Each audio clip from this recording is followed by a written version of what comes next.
everyone! Magandang araw po sa inyo lahat.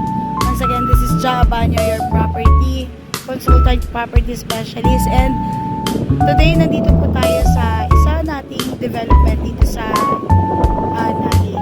Dito po tayo sa Palmerston North. Ayan. Dito po sa Naik.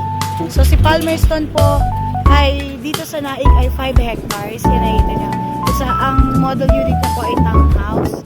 Anong pagkakaiba ng Palmerston? So, si Palmerston, townhouse unit siya with lot area of 48 square meter at the floor area of 44 square meter. Si Palmerston ay isang complete amenity subdivision. So, meron siyang clubhouse, basketball court, at merong swimming pool, guys. And, ang maganda dito sa location ni Palmerston ay mga OFW dyan. Ayan. Nakikita niyo sa likod ko. Ayan. Yan, more or less. Ayan, nakikita niyo may mga sasakyan dumadaan. Along highway lang po siya. Napakaganda po ng location nito. So, ito yung nasa likuran ko. Ayan. Yan ang model unit niya. Ito, corner unit yan. Yan, corner unit. And, ang inner unit naman niya, ang maganda, ang frontage ito, regular unit. So, ito, ang regular unit, ang frontage na available pa niya sa harap is 4.5. So, kasya dito ang SUV or yung mga van.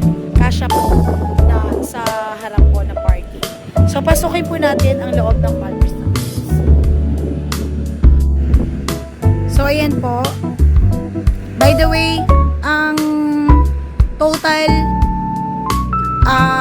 sukat ng subdivision is only 5 hectares. So, hindi masyadong congested to, hindi masyadong madami. Dahil ang unit lang po dito ay 620 something. So, hindi ganong kalaking subdivision ito. May sense of exclusivity po dahil hindi po ganong kalaki yung mga houses na itatayo dito. So, hindi siya crowded, mga kababayan ko. Ayan. So, pasukin natin ang turnover unit. So, ito po ay complete, guys. Complete turnover po ito. Meron na itong tiles sa lababo and sa CR. But, sa ibang, wala lang po siyang tiles sa floor. So, yan. So, pagpasok po natin, nandito yung kanyang hagdan. Ayan. So, this is 44 square meter po.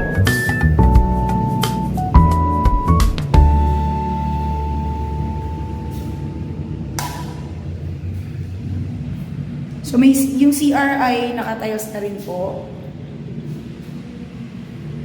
And then, dito,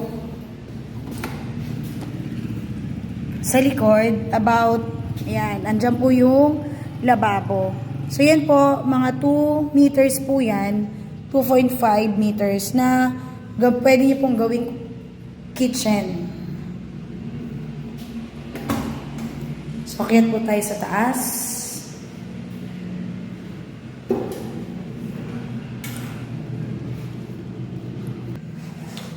Meron na po itong partition, 2 bedrooms. So, ito yung bedroom 2, bedroom number 2.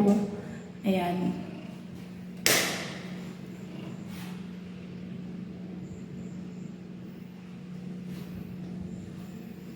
And then, sa left naman po yung bedroom number 1.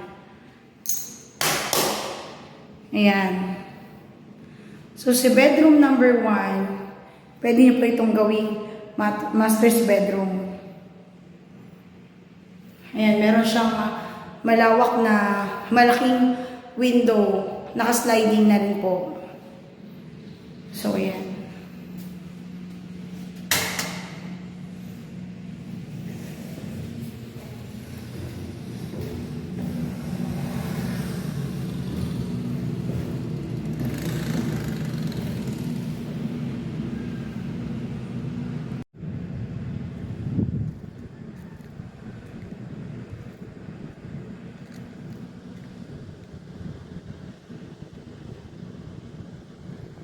Diba guys, sobrang ganda ng Palmerston dito sa Naik.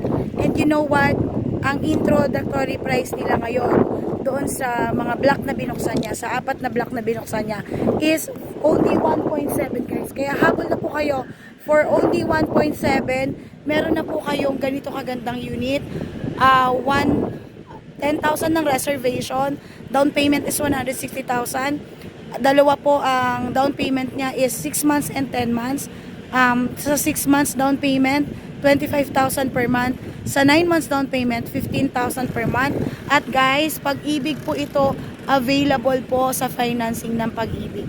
Pwede po ang co-borrower, pwedeng mag-co-borrower ang kamag-anak nyo, pwedeng kaibigan, kahit kaaway nyo guys, pwedeng mag-co-borrower. Just kidding po. So, kahit sino po pwedeng mag-co-borrower as long as meron po silang may po-provide na mga documents. So, sa mga may katanungan pa at gusto ang ganitong unit, gusto magkaroon ng unit na to bago mag-price increase, kasi po I heard na magkakaroon po ng price increase sa mga susunod na block na bubuksan. So, ano pang hinihintay nyo? Mag-reserve na kayo while 1.7 pa dahil magiging 1.9 po ito sa susunod na block na bubuksan nila. Pag bubuksan po yung 4 na block, the next block na bubuksan nila, 1.9 na po. May additional sila or price increase na 200,000. Kaya kung gusto niyo po ito, just give me a message or mag-comment po sa video nito. Thank you so much guys para sa mga katanungan, para sa mga bahay na gusto nyo. Tawagin nyo lang po ako, I'm Ja Abanyo. And thank you sa Metroland. Dahil sa Metroland, ma-avail nyo rin po yung ganito kagandang bahay. Thank you so much. Bye!